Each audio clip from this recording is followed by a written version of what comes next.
Section आगे है 479।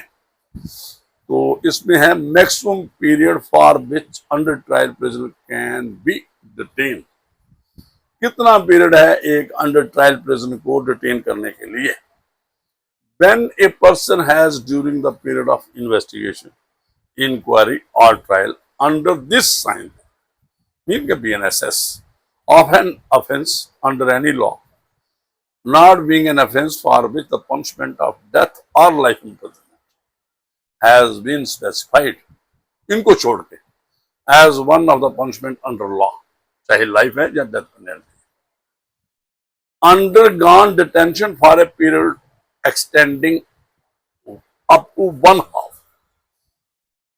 of the maximum period of imprisonment specified for that offence under that law, he shall be released by the court on bail। देखिए क्या है, death imprisonment को, death penalty और life imprisonment को छोड़ के अगर कोई बंदा कस्टडी में है, डिटेंशन में है, as a under trial, inquiry, जहां इन्वेस्टिगेशन के दौरान तीन ही स्टेजें होती हैं मेन, जो तो अगर उसने हाफ पीरियड, हाफ जो मैक्सिमम प्रोवाइडेड है पर्टिकुलर ऑफेंस के लिए,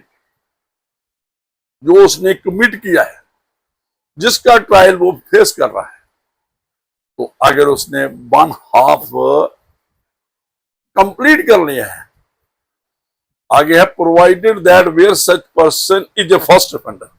ये और फायदा दिया है first offender, who has never been convicted of any offence in the past. First offender वही होगा जो पहले कभी किसी कन्विक्ट नहीं हुआ और सेंटेंस भी ऑब्वियसली नहीं हुआ हो। He shall be released on a bond by the court, court उसको बॉन्ड पे रिलीज करेगा। If he has undergone detention for a period extending up to 1/3 of maximum provided of the imprisonment specified for such offence under that law। तो अगर उसने 1/3 जो maximum imprisonment है particular offence की, जो उसने अंडरगो कर ली है, डिटेंशन में है, तब से वो कस्टडी में है, वही है इन्वेस्टिगेशन के दौरान, ट्रायल और इंक्वायरी, तो ये फर्स्ट ऑफेंडर को 1/3 है। तो ये लेकिन एक प्रोवाइजो और दो हैं इसके साथ, वो देखते हैं क्या क्या कोर्ट को करना है जब ये प्ली रेज करता है कोई, जहां ये जो पीरियड खत्म होता है, वन हाफ एक वो है और दूसरा 1/3। प्रोवाइडर फर्दर दैट कोर्ट में डिस्क्रिप्शन दोबारा after hearing the public prosecutor को सुनना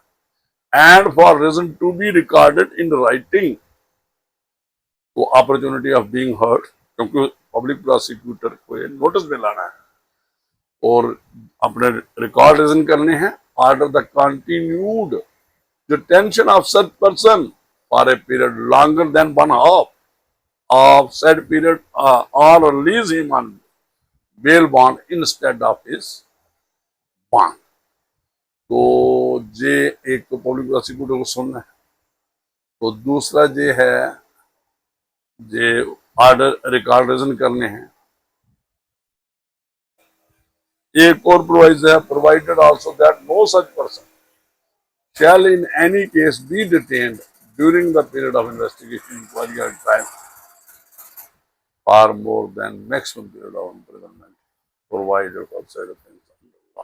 अगर पूरा जो मैक्सिमम पीरियड प्रोवाइडेड है, जो ऑफेंस उसने अलेजली कमिट किया है, उस टाइम तक वो डिटेंशन में है, तो उसके बाद उसको कैसे डिटेन रख सकते? Mean no such person shall in any case be detain during the period of investigation, inquiry और ट्रायल फॉर मोर देन, ये डिटेंशन की बात है कि जो मैक्सिमम सेंटेंस हो चुकी है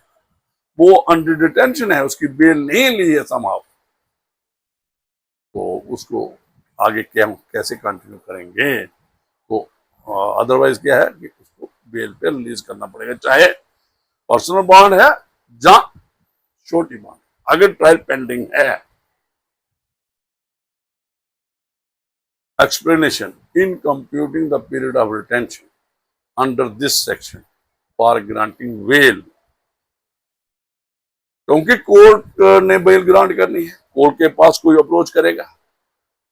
ये वाली जो चीजें हैं कि 1/3 मेरा खत्म हो चुका है जनाब, 1/2 मैंने खत्म किया है जनाब, जो मैक्सिमम सेंटेंस मेरी हो गई है जो पर्टिकुलर ऑफेंस के लिए, ये चीजें कोर्ट के नोटिस में होंगी, आने चाहिए। तो ये एक्सप्लेनेशन क्या है, in computing the period of detention under this section for granting bail, bail grant करने, the period of detention pass due to delay in proceeding caused by the accused shall be excluded.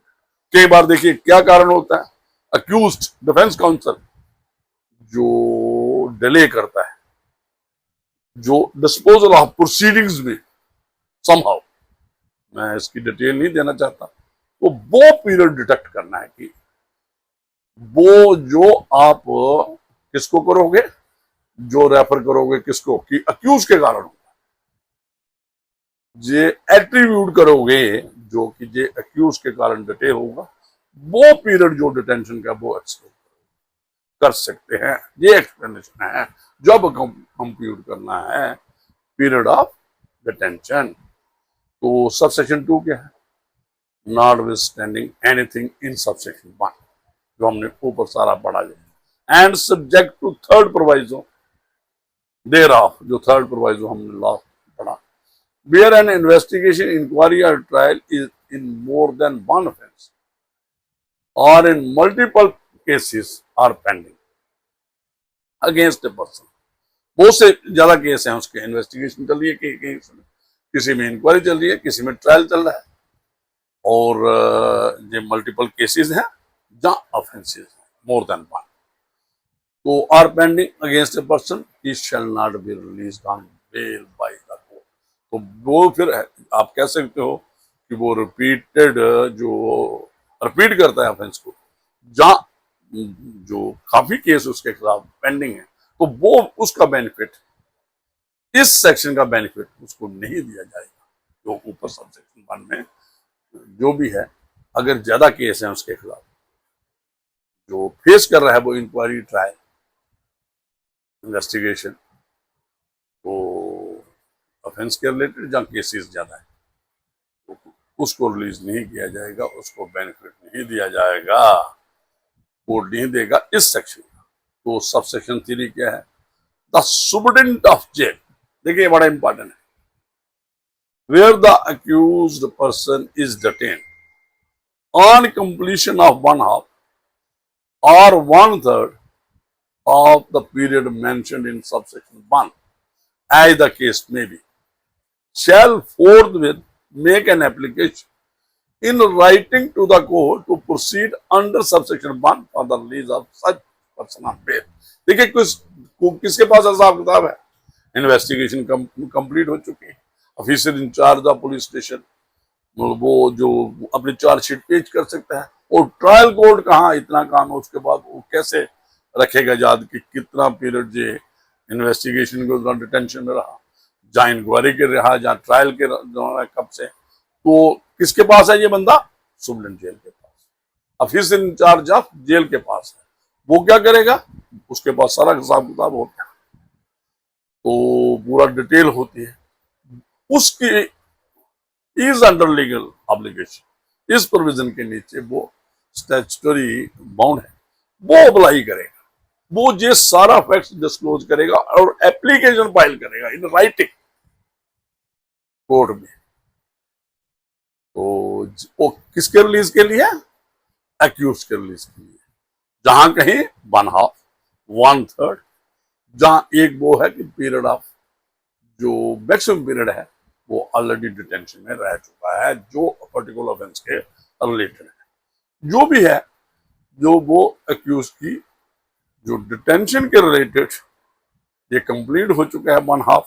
1/3 जो subsection 1 में दिया है, अगर ऐसा वो उसको, और यही उसने एक एप्लीकेशन देनी है राइटिंग कोर्ट के पास कि फोर्थविथ विदाउट एनी डिले कि एक्यूज का रिलीज के लिए ऑन बेल। तो